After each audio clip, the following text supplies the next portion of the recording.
एहीपरि समय निजर समस्त पुत्र कन्या बहु समस्त को छाड़ी संसार एकाकी होई से चली गले बाहर को जाई चलिले नीलाचल दर्शन श्री जगन्नाथंकर पतित पावन जगन्नाथंकर दर्शन करने निमित्त। आग काल तो भगवान एबे सिना आज ट्रेन बस एरोप्लेन कार सब किसी सुविधा किंतु आग काल से भक्त चली चली अथवा शगड़ गाड़ी रे जाउथांती किंतु शगड़ गाड़ी रे जिबा पई मध्ये पावना देबा को होइथाय। भक्त सदन को पाखरे एबोली पावना न थाए से ताहाले निजे चली चली निज पदरे एते दूररु जगन्नाथन को नीलाचलपुर को आसीथाय दर्शन पाई। एही समय रे भगवानंकर दर्शन करबा पई एले बहुत दिन चली थाए।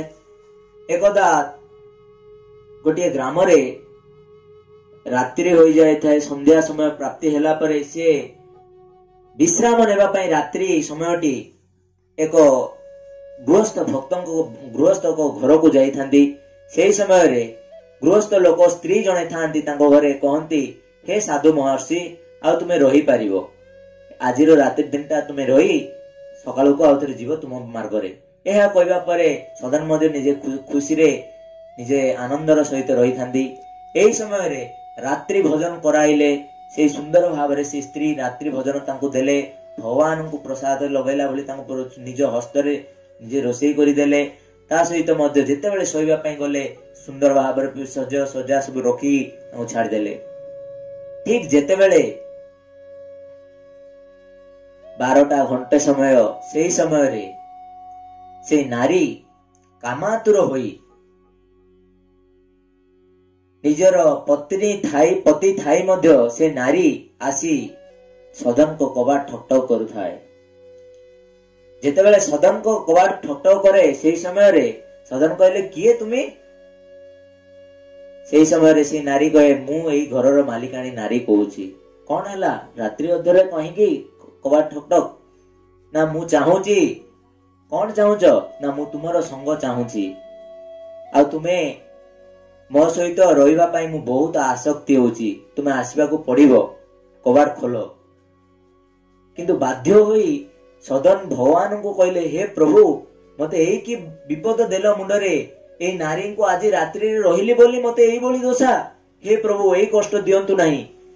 एहा सुनला परे से कहले निश्चित तुमरो संग करबा पाई मु आसीची माने निश्चित करिवि तुम संग रहिबि। एहा कहबा परे सदन कहले ना या केबे सूर्य सिना पश्चिम दिगरे उदय होई पारंती किंतु मु तुमरो संग करबा पई कदापि होबो नै। एहा कहबा परे मध्य सदन कहले ठीक अछि तुमे मो पति अछंती बोली तुमे भय करूछ ना। सेई तत्क्षणा सेई स्त्री जाई निज पति सहिताए सेई समय रे निज पत्नी निज पत्नी एक खंडा तीक्ष्ण खंडा आनी निजर पतिदेवंको गला को छेद करि दाई थाए। सेई समय रे निजर पति मृत्युवरण करिथाए। तापर सेई स्त्री आसी बेसिया कहंती हे सदन एबे तो मोर सबु रास्ता सफा। निजर पति मध्य थिले बोले भय करथुलो ना एबे पति मध्य नाही। वर्तमान मु तुमरो संग चाहूची एबे निजे मते तृप्ति कराओ। सदन कहले एहा केबे असंभव। सूर्य पश्चिम दिगरे उदय पारिबा संभव होई पारियो किंतु मु तुमरो संग करिवा संभव होई पारियो नाही। एहा कहबा परे से नारीटी एक प्लान प्रस्तुत कला। जदि तू मोर संग करिउ नाही ताले ठीक अछि मु तोर संग कराई देबी। ठीक अछि किबळी करेबी? सेही समय रे से कहले हे रक्षा करो हे मालो हे बोलो रक्षा करो मो स्वामी को ए स्त्री पुरुषटी मारी देला मो स्वामी को हानि देला। समस्त रात्रि अधरे एई कावली बिकुला स्वर रे समस्त साई पड़िसा समस्त आसी गले कहले हे किए रक्षा करो होचंदी। देखिला बेले को सेई गृहस्थ लोकंको स्वामी को मारी देला बोली सेई पत्नीटी कहि दियंती। सेही समय रे भगवान को से प्रार्थना करे प्रभु ए कि आपण परीक्षा प्रभु एई रात्रि खंडक पाई रहिबारु आज मते एते बड़ दशा ए कि प्रभु आपण को परीक्षा ए कि आश्चर्य। सेही समय रे भगवान को प्रार्थना करूथांती किंतु गाँ लोक माने ए दिगरे समस्त आसी रुंड होई जाइतांती तांको घर पार्श्व रे। समस्त जमीदार कहिले सेई दुष्टों को तुम्हें बंदी करे आनो तांकर दंडादेश करिबा। सेही समय रे सदन को समस्त बांधी नहीं जमीदार को निकट में पहुंचाई देले। जमीदार सदन को पचारे, हे आदर्श पुरुष, तुम्हें कौन तांको स्वामी को हत्या करिछ? से कहले, हाँ मु हत्या करिछि। कारण सदन भगवान को प्रेम रे एते विभोर हो जाइतिले जे कोटा ठीक कोटा भूल से मते जानि नथिले। तेणु कर से कहले मु ही हत्या करिछि। काहे कि से भगवान उच्च कोटिर भक्त माने केबे मध्य सुख दुख रे भागीदारी होंतनि, जहा भगवान को इच्छा बोली कहंती। एभली भाव रे से निजे मु ही निजे तांकर स्वामी को मारिछि बोली कथा कहले।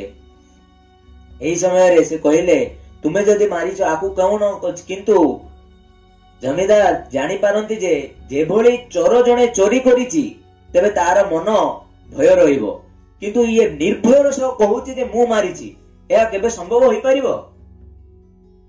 तेणु करी जमीदारंकर दंडादेश न करिबा इच्छा सत्वे मध्य से निजे कहले समस्तଙ୍କ आगरे, एई सदन एई हस्त दुईटारे ही से ताको पुरुष को हत्या करिछि ना, एई हत्या तार हाथ दुईटी काटी दियो। हाय रे हाय, विधाता कौन करंती भगवान की परीक्षा देखंतु। ए हाथ दी को सदन को काटी देले समस्त, आउ सेई रक्ताक्त हाथ रे सदन चली जाई थाए भगवान को दर्शन रे। पुणी रक्ताक्त हाथ दुईटी न थाए।